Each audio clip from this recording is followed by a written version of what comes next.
আচ্ছা, আপনার কি মনে হয় যে ধরেন কখনো কোনো অ্যাঙ্গেলে কোনোভাবে বাংলাদেশে যদি আওয়ামী লীগের প্রত্যাবর্তন ঘটে, প্রত্যাবর্তন করতে বাংলাদেশে এখনো আওয়ামী লীগ আছে, সবাই হিডেন সিক খেলছে, মানে মোটামুটি নিজেদের অবস্থান থেকে নিশ্চুপ হয়ে আছে, পাশাপাশি যার যার বাড়িঘর থেকে পলায়নরত আছে অনেকেই, আবার অনেকেই নিশ্চুপ হয়ে আছে। ইভেন এই আওয়ামী লীগটা প্রশাসন থেকে শুরু করে সব জায়গাতে কিন্তু আছে, সবাই চুপচাপ, কারণ পরিস্থিতিটা তাদের পক্ষে না।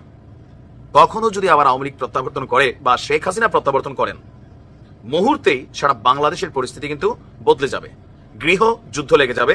আওয়ামী লীগ কতটা শক্তিশালী অথবা কতটা ভয়ঙ্কর সেটা আবারও কিন্তু প্রমাণ হয়ে যাবে শেখ হাসিনা বাংলাদেশে আসলে। আর এই অভ্যুত্থানের যারা মাস্টার মাইন্ড অথবা মেটিকুলাস প্ল্যানার, সমন্বয়করা, এদের মধ্যে অনেকে ছাত্রলীগের সাথে কানেক্টেড ছিল, অনেকে বিভিন্নভাবে আওয়ামী লীগের সাথে কানেক্টেড ছিল। প্রত্যেকটা ব্যক্তির কঠিন সাজা দেবে শেখ হাসিনা, এমনকি তার বিভিন্ন অডিও বার্তা, নেতাদের বিভিন্ন পোস্ট থেকে এটা নিশ্চিত।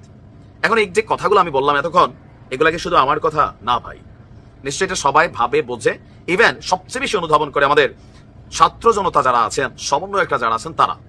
গতকালকে ইউনূস সরকারের ডাকে একটা জাতীয় ঐকমত্য বৈঠক হয়ে গেছে।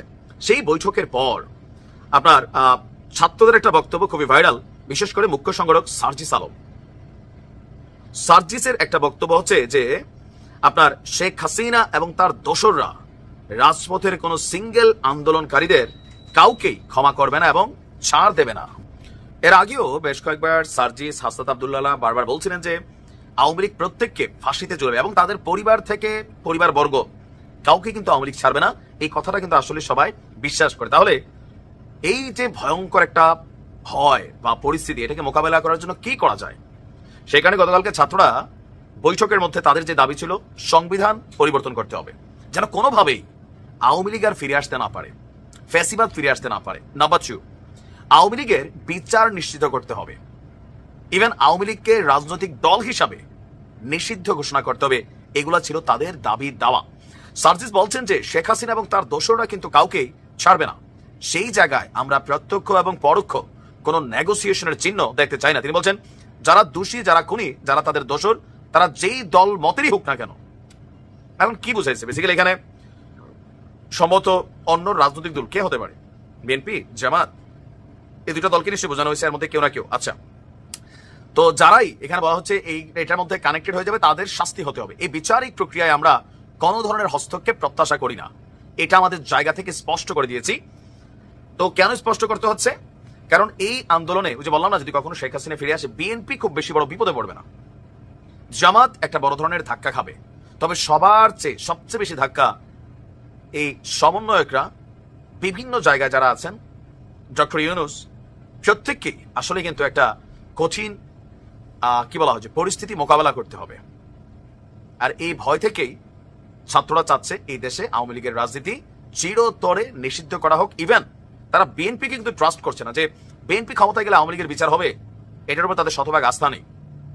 তারা মনে করছে বিএনপি যদি ক্ষমতা যায় তাহলে আওয়ামী লীগ অনেকাংশেই আবার আগের মতো শক্তিশালী হয়ে যাবে। আর যদি শক্তিশালী হয়, তারা যদি রাষ্ট্র ক্ষমতায় না থাকে, মানে ছাত্ররা, তখন তারা মাইন্ডের চিপায় পড়ে যাবে। দ্যাটস ওয়াই তারা নিজেদের সেফটির জন্য হোক, নিজেদের ভবিষ্যতের জন্য হোক, তারা কিন্তু রাজনৈতিক দল গঠন করে মোটামুটি ক্ষমতার আশেপাশে থাকতে চায়, যেন তাদের একটা পাওয়ার, রাষ্ট্রীয় পাওয়ার তাদের হাতে থাকে। কারণ এই ইন্টারিম গভর্নমেন্টটা পড়ে গেলে, সরে গেলে, একটা নির্বাচন হয়ে গেলে, অন্য রাজনৈতিক দলগুলো যদি সেখানে ক্ষমতায় চলে যায়, এই ছাত্রদের কথা কেউ খেয়াল রাখবে না। এটা হচ্ছে প্র্যাকটিক্যাল। আবার ছাত্ররা যে পরিমাণ বাদানুবাদে জড়াই গেছে, বিশেষ করে এখন জামাতের সাথেও প্রকাশ্যে, বিএনপির সাথেও, তো সেই জায়গা থেকে বাংলাদেশের রাজনীতি এত উদার না যে কোথাও না কোথাও আলাদা কোনো এখানে ভাইব আমরা দেখতে পাবো। তা আপনার কি মনে হয় যে শেখ হাসিনা বারবার বলছেন যে, বা ছাত্রলীগের নেতারাও বলছেন, কথা কি আসলে সত্য যে আওয়ামী লীগ যদি ফিরে আসে ছাত্ররা যা ভয় পাচ্ছে তাই ঘটবে, নাকি এরকম ঘটবে না? কমেন্টে লিখতে পারুন। আসসালামু আলাইকুম।